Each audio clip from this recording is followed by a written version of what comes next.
This is the microbit accelerometer program. As you can see, it's switched on and ready to start when you see the smiley face.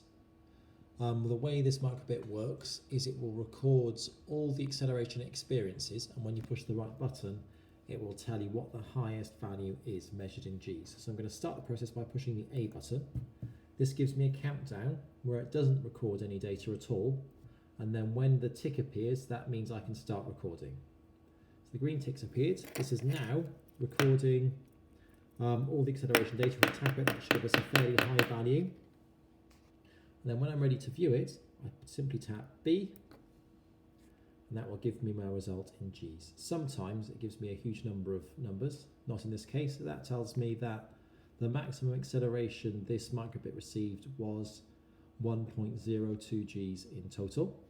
If I want to reset it and do that again, I push the A and B button together.